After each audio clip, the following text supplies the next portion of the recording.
I'm Sarah Jack and I'm a therapist in Dorset in lockdown. And I'm Annie Power and I'm a therapist in lockdown in London. And the theme we're going to look at today is disappointment and loss for couples in lockdown. We're linking those very closely because we see disappointment as really a form of bitter loss. And lockdown has produced losses probably for almost every couple. For some, they're fortunately quite minor ones. And for others, they're catastrophic. And it could be somebody's business they've spent years building. It could be a sports event that has been prepared for over a whole year. It could be relational losses, which are usually the deepest ones.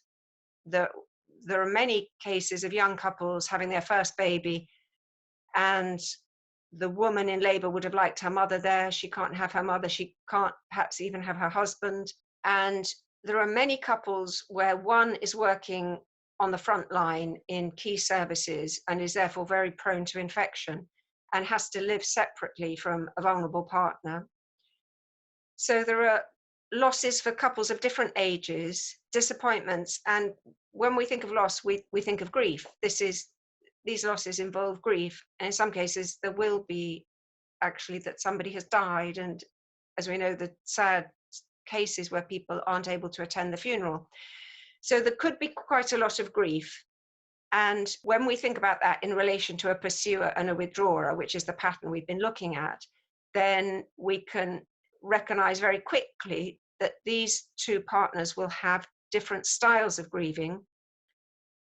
And that's what we're going to think about in this session. And when you put those two styles together, they're likely to escalate. And Sarah's going to say something particularly about the preoccupied style of grieving. I was thinking about with the preoccupied, it might really get expressed by constant complaining. It might get expressed through health concerns. It might get expressed through clinginess or helplessness. There's lots of ways that the preoccupied individual might express their grief. Of course, it might get to the most, I think, difficult way of them expressing their grief, which is through really intense feelings that for the avoidant partner would be quite difficult to tolerate. What the preoccupied partner is after is care, but it's a care that will end up being a distraction to what the real issues are, because they may not be saying what the real issues are, even if it's something obvious like their mother's died or something. You know, it might be that big a deal, but the preoccupied person may not actually be saying what the real issue is at all. And when you speak of those heavy feelings in the preoccupied person, the stage in which they can often become stuck is protest, I think. Yeah. A hell of a lot of protest that can be really, really difficult for the avoidant party to manage. And as they amplify their feelings, this makes it even more difficult for the avoidant party to manage them. They tend to shut down, as we've talked in previous videos. Could get into a cycle where the ambivalent preoccupied party might start to threaten the avoidant party with the end of their relationship, which, you know, as a sort of word of caution to the avoidant, definitely don't listen to them. They don't mean it. That's a really important point, isn't there? Because there's leaving and leaving. And when avoidant people take time out or leave, they really mean it. They actually want to be apart. They do not want to be chased. But usually when preoccupied people threaten to leave, what they really mean is, do you care enough to come and find me?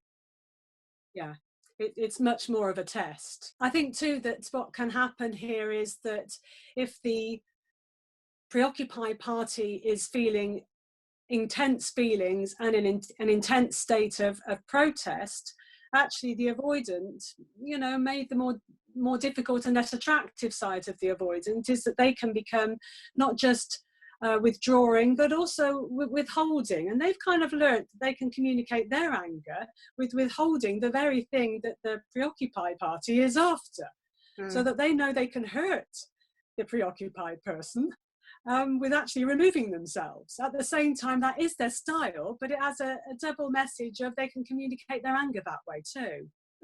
There is also a sense in which the avoidant person who is too frightened of their feelings to allow their own awareness of their sadness and anger is in a way making use of the preoccupied person, because all that distress is getting expressed, and it kind of saves the avoidant person the trouble, as it were.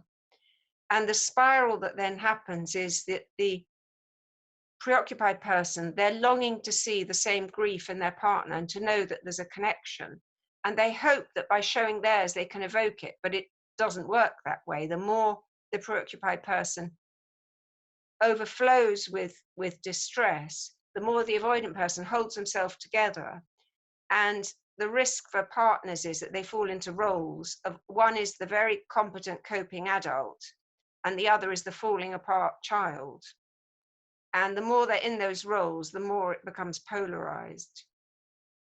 And the only way back really is if the preoccupied person is able to find a way of managing themselves in a more restrained way. And if the avoidant person can bear to go closer to their own feelings rather than having the preoccupied person express it for them.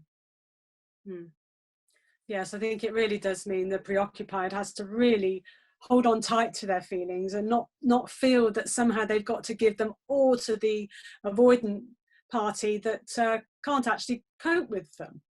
And I think too, if the preoccupied party were able to get care from their avoidant partner, which, you know, the way this is going, it's going to be unlikely, but even if they were to get care, it wouldn't reach the parts that need to be reached. It would be skimming over the surface of what really needs to be reached, which is, you know, the great loss this person has experienced or what the real issues are.